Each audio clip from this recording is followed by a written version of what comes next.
All right, hell yeah. So things are going really good. We're working on this other side and as well as figuring out, our half slice. And so we even can dip down here. I'm always curious about this, you know what I mean?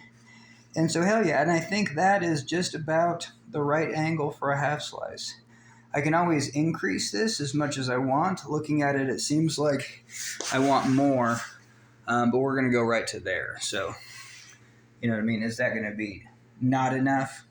It seems like it's not enough, but I just don't care.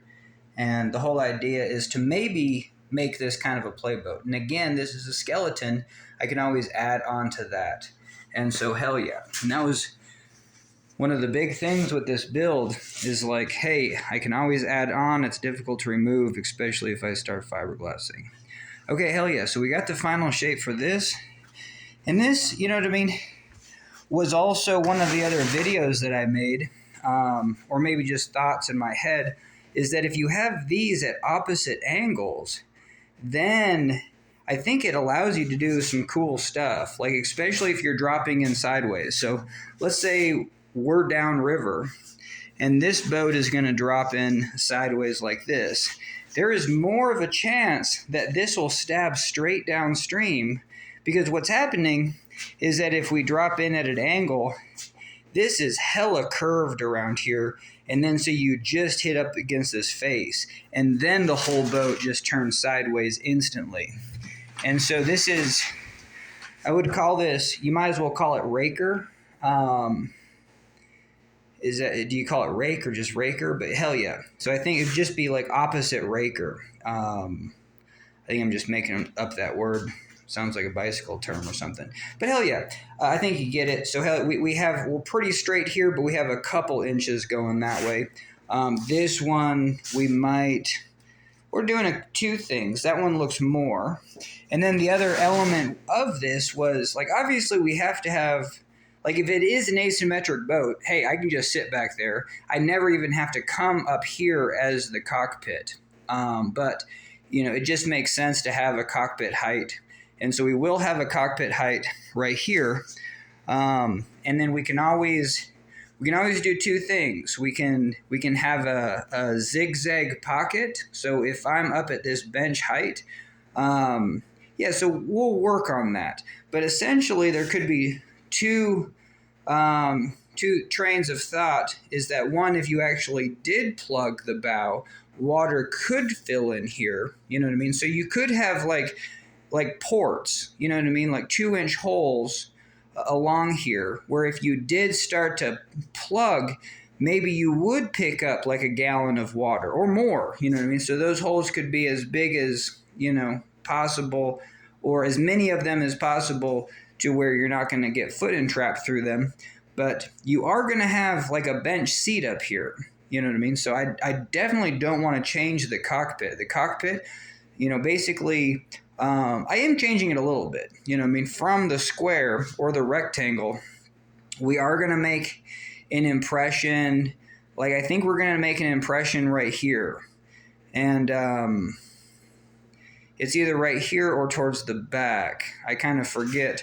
But I was thinking that if you did drop a knee somewhere, I forget, this is from the other video, that you could actually pocket that leg in that compartment. And so, hell yeah. Yeah, so even if you have a seat, typically it goes straight across with the thwart. I want kind of like pedestals, where then you have a drop down to the floor and then a drop up. Hopefully it's no risk that you could actually get like squished in there and then just kind of like, whoa, I'm stuck. Especially the width of the hips. But yeah, and then especially if I'm just trying to get a leg in there, and if you did get squeezed in there. So yeah, that's a consideration to think about. But hell yeah.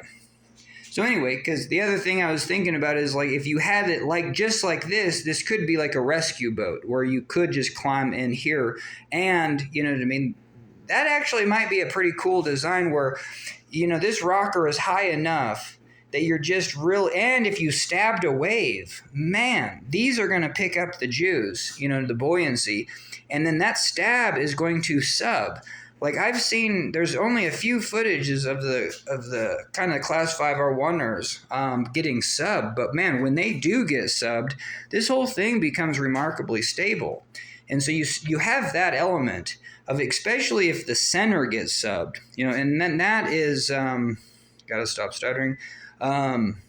I have always found that surfing, that if you're going to weight the floor, or you put your weight in the floor, there's water in the floor, you're the lowest point in the floor. That makes such a stable boat, especially because these kind of act as lightweight sponsons, and then they're equally buoyant. And so, and then it prevents these corners from digging in. So that's the other element that we kind of have fleshed out, is that we have a little bit more rocker than normal.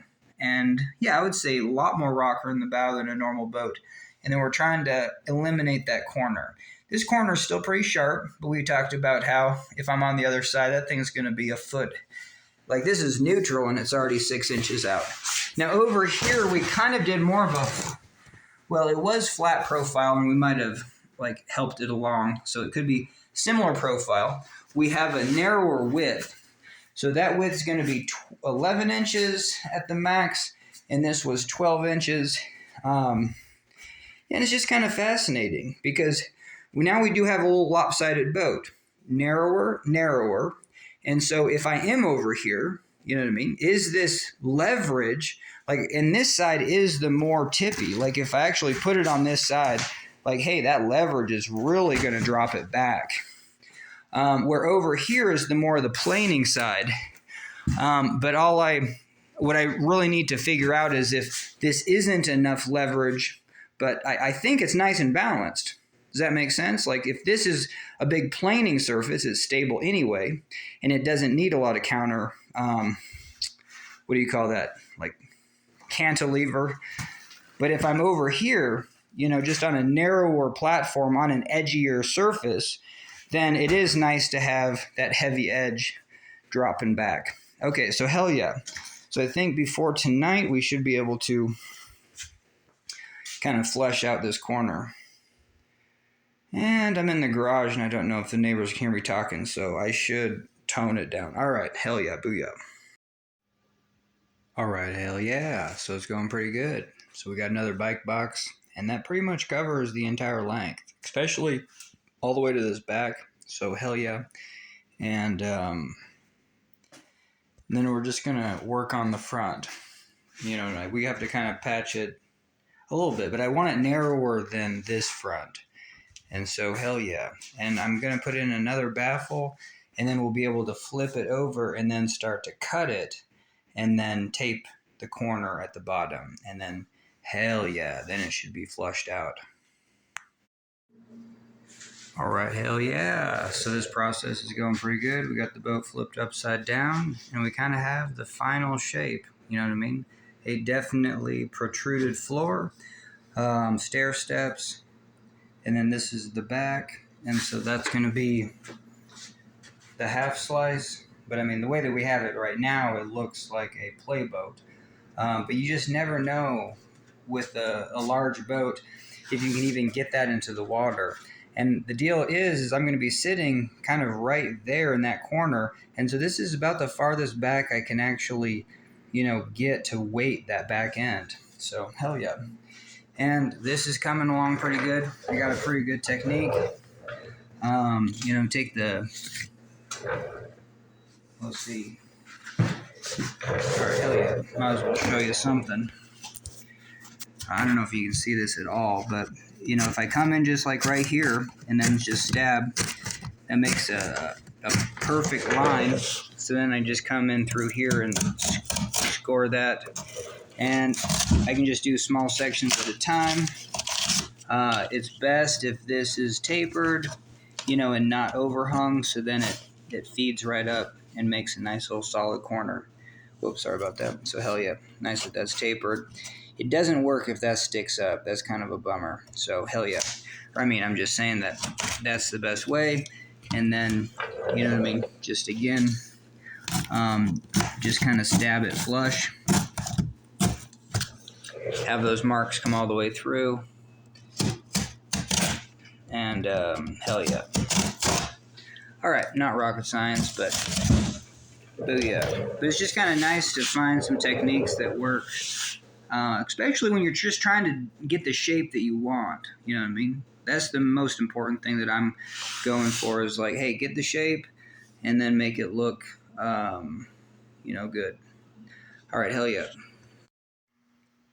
All right, hell yeah. So that's looking pretty good. We're getting to the end over here. And so I'm going to have to flip it over and figure out the final shape of that front end. And then hell yeah. So it's going to be a little bit narrower than this one.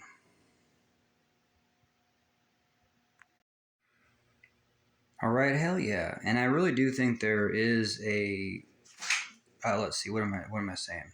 Like, hey, so this drops down like 4 inches. And so let's say you're like carving into an eddy, doing like an eddy turn. Well, typically you'd be edging and then but if you just led with this side, it would build up water right on there. And then so I think that could be useful because if it builds up water in a kayak, you would just tip over. But because we have a sponson, you can probably dig that in.